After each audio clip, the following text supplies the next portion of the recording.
Big twist. ಮಾಜಿ ಶಾಸಕರ ಮಗನನ್ನ ಕೊಂದು ಸುಟ್ಟು ಹಾಕಿದ್ದು ಓರ್ವ ಲೇಡಿನ. ತನಿಖೆಯಲ್ಲಿ ಬಯಲಾಯಿತು ಸ್ಫೋಟಕ ಮಾಹಿತಿ.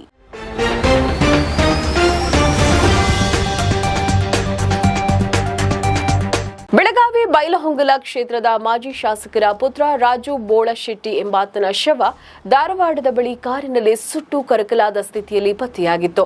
ಇದು ಮೇಲ್ನೋಟಕ್ಕೆ ಕೊಲೆಯ ರೀತಿ ಕಂಡುಬಂದಿದ್ದು ರಾಜ್ಯವನ್ನೇ ಬೆಚ್ಚಿ ಬೀಳಿಸಿದೆ. ಈ ಸಂಬಂಧ ಪೊಲೀಸರು ತನಿಖೆ ನಡೆಸ್ತಾ ಇದ್ದು ಪ್ರಕರಣಕ್ಕೆ ಬಿಗ್ ಟ್ವಿಸ್ಟ್ ಸಿಕ್ಕಿದೆ. ಮಾಜಿ ಶಾಸಕರ ಪುತ್ರನ ಕೊಲೆ ಹಿಂದೆ ಓರ್ವ ಮಹಿಳೆ ಅಂಡ್ ಗ್ಯಾಂಗ್ನ ಕೈವಾಡವಿದೆ ಎನ್ನುವ ಶಂಕೆ ಕೂಡ ವ್ಯಕ್ತವಾಗಿದೆ. ಬೈಲಹೊಂಗಲ ಕ್ಷೇತ್ರದ ಮಾಜಿ ಶಾಸಕ ಬಾಬುರಾವ್ ಬೋಳಶೆಟ್ಟಿ ಅವರ ಪುತ್ರ ರಾಜು ಬೋಳಶೆಟ್ಟಿ ಕೊಲೆ ಹಿಂದೆ ಅಕ್ರಮ ಸಂಬಂಧದ ಹೊಗೆಯಾಡ್ತಿದೆ ಎನ್ನುವ ಶಂಕೆ ವ್ಯಕ್ತವಾಗ್ತಾ ಇದೆ. ರಾಜು ಬೋಳಶೆಟ್ಟಿ ಕೇಸ್ ಸಂಬಂಧ ಪೊಲೀಸರು ತನಿಖೆಯನ್ನ ಚುರುಕುಗೊಳಿಸಿದ್ದು ಕೊಲೆ ಹಿಂದೆ ಮಹಿಳೆ ಅಂಡ್ ಗ್ಯಾಂಗ್ನ ಕೈವಾಡವಿದೆ ಅಂತ ಹೇಳಲಾಗ್ತಾ ಇದೆ. ಸುತ್ತ ಹತ್ತೂರಿಗೆ ನ್ಯಾಯ ಹೇಳ್ತಾ ಇದ್ದ ಮಾಜಿ ಶಾಸಕರ ಪುತ್ರನೇ ದಾರಿ ತಪ್ಪಿದ್ದನ ಎನ್ನುವ ಪ್ರಶ್ನೆ ಕೂಡ ಮೂಡಿದೆ. ಮಾಜಿ ಶಾಸಕನ ಮಗ ರಾಜು ಬೋಳಶೆಟ್ಟಿಗೆ ಚಟ್ಟ ಕಟ್ಟಿದ್ದು ಮಹಿಳೆ ಅಂಡ್ ಗ್ಯಾಂಗ್ ಎನ್ನುವ ಶಂಕೆ ಇದೆ. ಬೇರೆ ಜಾಗದಲ್ಲಿ ಕೊಲೆ ಮಾಡಿ ಬಳಿಕ ಶವವನ್ನ ಅರಣ್ಯ ಪ್ರದೇಶಕ್ಕೆ ತಂದು ಹಂತಕರು ಸುಟ್ಟು ಹಾಕಿದ್ದಾರೆ ಎನ್ನಲಾಗ್ತಾ ಇದೆ. ಮಾಜಿ ಶಾಸಕನ ಮಗನ ಕೊಲೆ ಪ್ರಕರಣ ಸಂಬಂಧ ಧಾರವಾಡ ಗ್ರಾಮೀಣ ಪೊಲೀಸರ ಮಿಂಚಿನ ಕಾರ್ಯಾಚರಣೆ ನಡೆಸಿದ್ದು ತನಿಖೆ ಇದೀಗ ಚುರುಕುಗೊಂಡಿದೆ.